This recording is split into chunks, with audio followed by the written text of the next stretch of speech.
یمن کا ایک قبیلہ تھا بنو کلب. اس قبیلے کے ایک شخص تھے حارثہ نام, ان کی بیوی سعدہ. ایک چھوٹا سا واقعہ بتا رہا ہوں. حارثہ اور سعدہ چھوٹا سا خاندان تھا, 3 بچے تھے. حارثہ کے بیٹوں میں ایک بیٹے کا نام ہے زید. نام یاد رکھیں, بہت امپورٹنٹ نام میں ذکر کر رہا ہوں. ایک ہی نام ایسا ہے جو قرآن میں آیا ہوا ہے, وہ زید. یہ حارثہ کے بیٹے زید ہے, بیوی سعدہ ہے. یہ حارثہ اور سعدہ 3 بچوں کے ماں باپ تھے, ہنسی خوشی زندگی گزار رہے تھے. سعدہ ایک دن اپنے بچوں کو لے کر اپنے مائکے جا رہی تھی. راستے میں ڈاکوؤں کا حملہ ہو گیا, مال سب چھین لیا قافلے کا. اور اتفاق ایسا کہ یہ 8 سال کے جو زید تھے ان کو بھی ڈاکوؤں نے چھین لیا. ایک ماں سے اس کا 8 سالہ بڑا بیٹا چھین لیا جائے تو ماں کی کیفیت کیا ہوتی. اس قدر درد میں تھی ماں. جان تو بچ گئی, 2 بچے بھی بچ گئے, لیکن بڑا بیٹا میرے ہاتھ سے چلا گیا. مارے مارے صحراؤں میں گھومتی تھی, پکارتی تھی میرا زید میرا زید میرا زید میرا زید. ڈاکوؤں نے زید کو کیا کیا, عکاظ کا ایک میلہ لگتا تھا. اس وقت یہ غلامی کا دور تھا, لوگ انسانوں کو پکڑتے اور بیچ دیتے تھے. وہاں لا کر کے انہوں نے زید کو بیچ دیا, غلام کی حیثیت سے بیچ دیا. آگے میں بتاتا ہوں. یہاں سعدہ کا حال بے حال تھا. واپس گھر آئی تو باپ اپنے شوہر سے کہا, اور شوہر کا حال تو ایسا تھا کہ وہ زید کو اپنے آنکھوں کا نور, اپنے آنکھوں کا سرور سمجھتا. اور اس قدر پیار و محبت والا باپ مارے مارے گھومتا رہا گلیوں میں. اور ان کا لکھا ہوا ایک اشعار کا منظوم ترانہ ہے جو اپنے بیٹے کی جدائی میں لکھا. اپنے دشمن بھی وہ ترانہ سنتے تو رو پڑتے تھے. ایک باپ کا درد اپنے بیٹے کی جدائی میں, بہت روتے تھے بہت. ماں بھی دن رات روتی, باپ بھی پہاڑوں پر چڑھ جاتے اور وہاں سے صدا لگاتے, اے آسمان اگر تو نے زید کو دیکھا ہے تو میرے حوالے کر دے. زمین کے چپے کہیں اگر زید میرا زندہ ہے تو مجھے وہاں تک لے چل. یہ اشعار میں گنگناتے تھے, روتے تھے. اور زید کا کیا ہوا, عکاظ کے میلے میں بیچ دیا گیا. خریدا کون, حکیم بن حزام, جو حضرت خدیجہ رضی اللہ تعالیٰ عنہ کے بھائی لگتے تھے. یہ لے کر کے آئے اور حضرت خدیجہ رضی اللہ تعالیٰ عنہ اس وقت مکہ میں اور حضور پاک صلی اللہ علیہ وسلم کے نکاح میں. تو حضرت خدیجہ کے پاس یہ زید آ گیا, بھائی نے گفٹ کے طور پر دے دیا. حضرت خدیجہ کے گھر میں یہ زید جب آئے, اس وقت ان کی عمر یعنی 10-12 سال کے آس پاس رہی ہوگی. اور یہ ایسا لڑکا جو چھوٹی سی عمر کا, ادب اتنا تھا کہ ہر ایک کا ادب کرتا, بڑے اچھے خاندان سے تعلق رکھنے والا. ہوا کیا, ایک دن آفتاب رسالت, ماہتاب رسالت رسول پاک صلی اللہ علیہ وسلم کی نظر پڑی. دیکھا اخلاق و کردار میں کامل بچہ ہے, اور ایک ہی نظر میں بھاگ گیا. پوچھا حضرت خدیجہ سے, کہا کہ یہ غلام ہے, عکاظ کے میلے میں بیچا گیا ہے. حضور نے فرمایا یہ میرے حوالے کر دو, میرے حوالے کر دو. حضور نے جس کو پسند کر لیا ہو, حضور نے جس پر نگاہ رکھی ہو. اب وہ زید خوشی خوشی حضور کے پاس آئے. نبی پاک صلی اللہ تعالیٰ علیہ وسلم ان کے اخلاق سے بڑے خوش تھے, اور اس کے بعد محبت بھی ایسی دی, ایسی شفقت دی کہ زید کو نہ باپ کی خبر تھی نہ ماں کی خبر تھی. جو کچھ تھا وہ رسول اللہ کے پاس تھا. حضور پاک صلی اللہ تعالیٰ علیہ وسلم کی تربیت میں دن گزرتے گئے, بڑے ہو گئے, یہاں تک کہ 16 سال کی عمر تھی.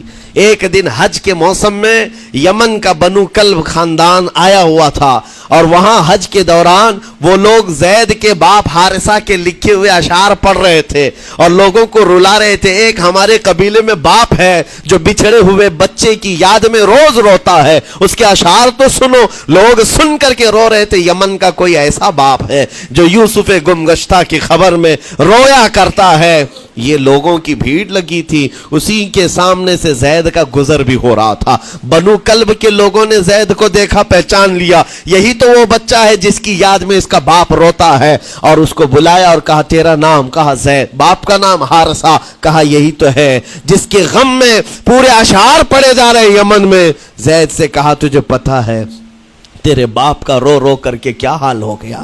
تیری ماں صحراؤں میں آواز دیتی ہے, پہاڑوں پر چڑھ جاتی ہے. ایک بچے کے لیے اس کے ماں باپ کی جدائی بتا دینا کتنی بڑی بات تھی. میرے عزیزوں, سالوں کی یہ گم گشتہ خبر پھر سے واپس مل گئی ہے. زید نے کیا کہا کہ اب میرے ماں باپ سے جا کر کہہ دیں کہ رونا دھونا بند کریں, اونٹوں کی طرح ادھر ادھر بھٹکنا بند کریں, انہیں میرا سلام پہنچائیں اور کہیں انہوں نے جہاں مجھے دیکھنا تھا اس سے بہتر جگہ میں ہوں, اس سے بہتر جگہ میں ہوں. یہ بنو کلب خاندان گیا یمن, جا کر کے باپ سے کہا, حارثہ سے اور سعدہ سے, خبر تمہارے لیے اچھی لائے, تمہارا گم ہوا بیٹا جو پچھلے 10-12 سالوں سے تمہیں نہیں مل رہا تھا وہ حرم کعبہ کے پاس ہمیں نظر آیا ہے. غلام بنا کر لوگوں نے بیچا ہے اسے, لیکن وہ ایک ایسے حسین و جمیل کی غلامی میں ہے, ایک ایسے حسن والے کی غلامی میں ہے کہ زید وہاں سے ہٹنا نہیں چاہتا. باپ نے کہا میرے کلیجے سے پوچھو مجھ پر گزرتی کیا ہے, اس کی ماں سے پوچھو, ایک نظر دیکھ لے گا وہ واپس ہماری جھولی میں آ جائے گا. دوڑتے دوڑتے یمن سے گھنٹوں یعنی جو مہینوں کا سفر تھا دنوں میں طے کر کے پہنچے. مکہ آئے, جیسی آئے تو رسول پاک صلی اللہ علیہ وسلم کو ڈھونڈا.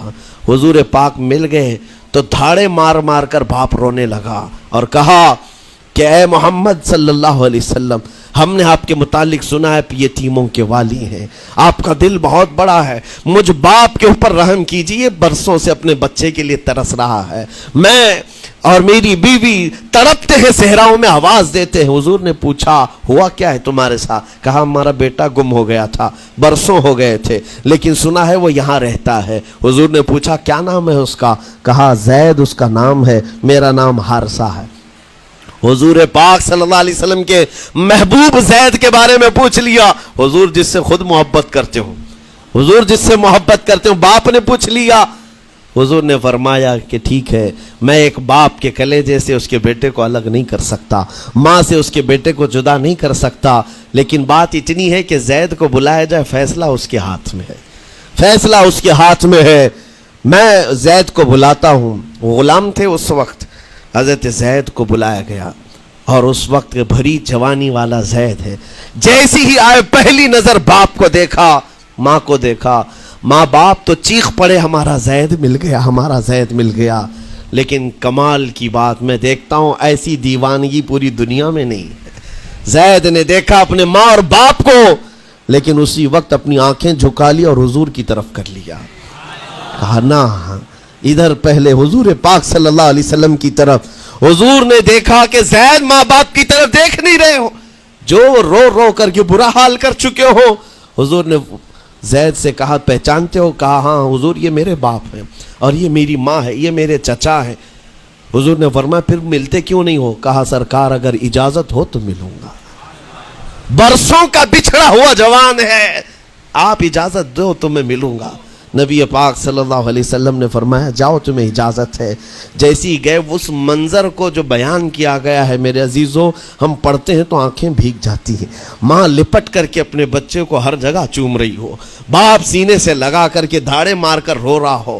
پہلے تو غش کھا کر گر گیا تھا, پھر افاقہ ہوا, یہ دردناک منظر تھا. اس کے بعد زید بن حارثہ کو کیوں نہ تکلیف ہو, غم کیوں نہ ہو, ماں باپ بچھڑے ہوئے اتنے سالوں کے بعد دیکھنے کو ملے, دل پر کیا بیت رہی ہوگی. میری ماں وہی جو مجھے خشکیوں میں پالا کرتی, تریوں میں پالا کرتی, میرا باپ وہی جو خون پسینے کی کمائی سے مجھے کھلایا تھا, آج آ گیا ہے. حضور پاک صلی اللہ علیہ وسلم نے کہا زید یہ جو جذباتی منظر ہے اس کو ختم کر کے اب اعلان کر دو کہ تمہاری ماں آئی ہے تمہیں یمن سے لینے کے لیے, تمہارا باپ آیا ہے, تمہارا چچا آیا ہے تمہیں یمن سے لینے کے لیے, میں نے فیصلہ تمہارے حوالے کر دیا ہے, میں اپنے غلامی سے تم کو آزاد کر دیتا ہوں. تم بغیر کوئی فدیہ لیے ہوئے, بغیر کوئی پیسہ لیے ہوئے, اس وقت اپنے غلام کو کوئی چھوڑتا نہیں تھا, لیکن تمہاری ماں کا درد دیکھا نہیں جا رہا, میں آزاد کر دوں گا بغیر کسی فدیہ کے, تو اپنی ماں اور اپنے باپ کے پاس جا سکتا ہے. اتنا حضور کا فرمان, آزاد کر دینا مکہ میں آسان نہیں تھا. بیٹے کو آزاد کیا حضور پاک صلی اللہ علیہ وسلم نے, تب جانتے ہو وہ کمال کا بیٹا ہے زید بن حارثہ.